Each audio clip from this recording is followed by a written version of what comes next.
వేదికపై ఆహ్వానిస్తున్నాం. మరి ఈ కార్యక్రమాన్ని అధ్యక్షత వహించాల్సిందిగా అక్క పద్మక్క గారిని కోరుతా ఉన్నాం. జై తెలంగాణ, గట్టి ఒకసారి జై తెలంగాణ, జోహార్ తెలంగాణ మన వీరులకు, జై తెలంగాణ. అందరికీ నమస్కారం.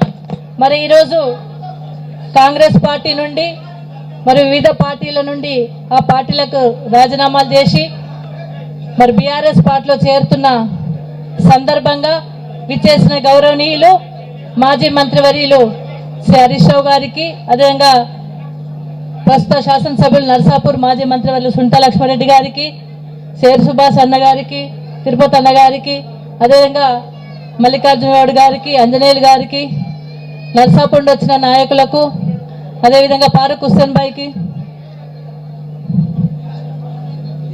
వేదిక మీద ఉన్న కౌన్సిలర్స్ కి, మాజీ కౌన్సిలర్స్ కి, ఈరోజు పార్టీలో చేరబడుతున్న నాయకులకు, ప్రెస్ మిత్రులకు, మరి చాలా మంది యువత కూడా రావడం జరిగింది. మా అన్నదమ్ములకు, మా అక్క చెల్లెలందరికీ కూడా పేరు పేరున హృదయపూర్వక నమస్కారాలు తెలియజేస్తూ మరి ఈ కార్యక్రమాన్ని ఉద్దేశించి ఇప్పుడు ఫారూక్ హుస్సేన్ గారు మాట్లాడాల్సిందిగా కోరుతాం.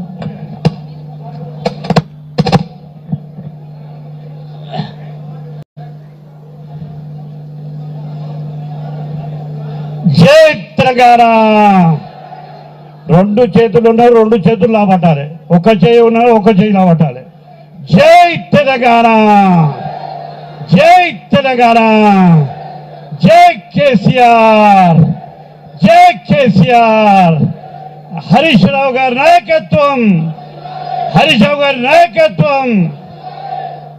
వేదికను అలంకరించినటువంటి పెద్దలు, గౌరవనీయులు మాజీ మంత్రివర్యులు సిద్దిపేట ఎమ్మెల్యే హరీష్ రావు గారు, మీ అభిమాన నాయకురాలు పద్మా దేవేందర్ రెడ్డి మాజీ ఎమ్మెల్యే జిల్లా అధ్యక్షులు, మరియు పక్క నియోజకవర్గం నర్సాపూర్ నుంచి మంచిగా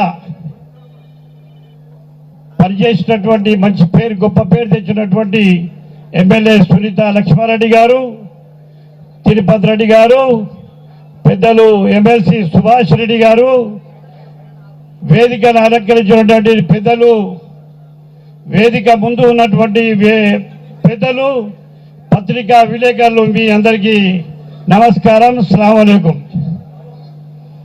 ఇప్పుడు టిఆర్ఎస్ భవన్ నుంచి వస్తూ ఉంటే నాకు భయమైంది. ఎందుకంటే నేను 50 సంవత్సరాల కింద బుల్లెట్ నడిపించిన, ఇప్పుడు నడిపిస్తున్నా. వాళ్ళు వీళ్ళు యువకులు అడ్డమొస్తుర్రు. అడ్డం వచ్చేది చేయకూడుతుంది, కానీ నాకు తావా విరిగా నేను ఎక్కడ పడిపోతాను నేను భయపడితే దెబ్బన ఏమైనా అయితే ఇక ఇంటికే పరిమితం కావాలి. కాబట్టి జర పెద్దల్లో గౌరవ లేడీ, ఆమె మీ లీడర్ అయితే లేడీ కదా, ఆమెకైతే ఇచ్చి పెడుతున్నారు కానీ నాకు ఇచ్చి పెడతారు. కాబట్టి జయదేశి ఏజ్ కూడా గౌరవించాలి. కావున ఆ ఉత్సాహం చూస్తూ ఉంటే నేను ఒకనాడు మెదక్కి వచ్చినట్టు ఆ ఉత్సాహం చూసిన మీలో ఈ ఉత్సాహం ఎప్పటిదాకా ఉండాలి? పోలింగ్ డబ్బాలో ఓటు పడేదాకా ఉండాలి. ఇంకో విషయం చెప్తా ఉన్నాను. నాకు ఒకటి ఇంటెలిజెన్స్ రిపోర్ట్ వచ్చింది, ఒక అనుమానం వస్తూ ఉన్నది. దయచేసి ఇక్కడ ఉన్నటువంటి యువకులకు నేను ఒక్కటి చెప్తా ఉన్నా, మెదక్ జిల్లా ఉంచుకుంటారా లేకపోతే కాంగ్రెస్ వల్ల పాలు చేస్తారా? వాళ్ళు తీసేద్దాం, దీన్ని ముక్కలు చేద్దాం అనేటువంటి ఆలోచన. మీరు చూసిర్రు, ముఖ్యమంత్రి గారు స్టేట్మెంట్ ఇచ్చిర్రు 20 జిల్లాలు చేస్తా అని చెప్పి. బట్టి విక్రమార్క ఆయన చెప్తా ఉన్నాడు ఈ జిల్లాలు ఇలా కలుపుతామని అన్నాడు. పొన్నం ప్రభాకర్ గారు ఏం చెప్తున్నారు, హుస్నాబాద్ కరీంనగర్ తీసుకుపోతా అన్నాడు.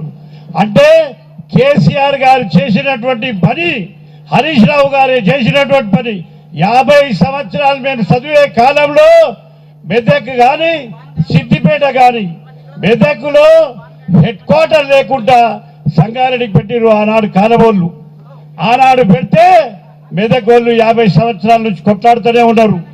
కానీ కేసీఆర్ గారికి, హరీష్ రావు గారికి ఆలోచన వచ్చి ఈ మెదక్ జిల్లా చేసిరు, కలెక్టర్ ఆఫీస్ చేసిరు, ఎస్పీ ఆఫీస్ చేసిరు.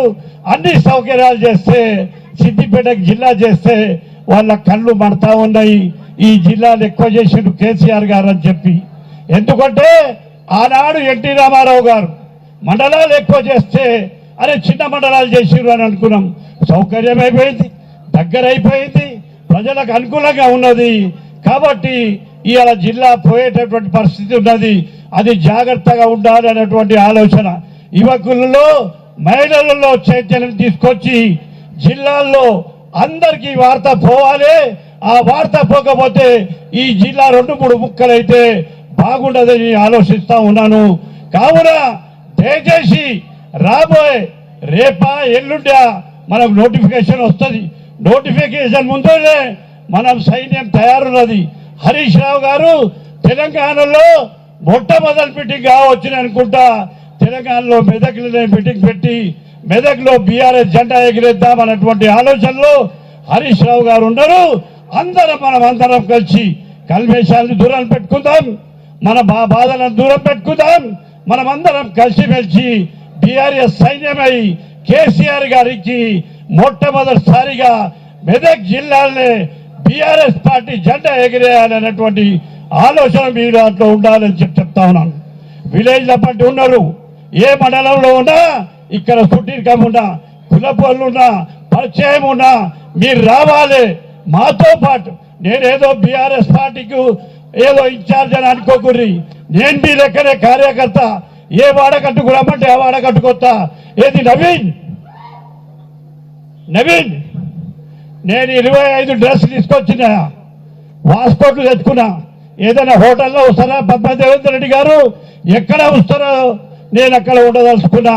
నేను మళ్ళా సిద్దిపేట ముఖం పోను. 1 డే బిఫోర్ పోలింగ్ కన్నా ఒక ముందు నేను వెళ్ళిపోతా. పోయే చేస్తా అంటే చేయకుండా మా కాన్సెన్సీ పక్కకే ఉంటా, అన్ని ఇన్ఫర్మేషన్ తీసుకుంటా ఉంటా.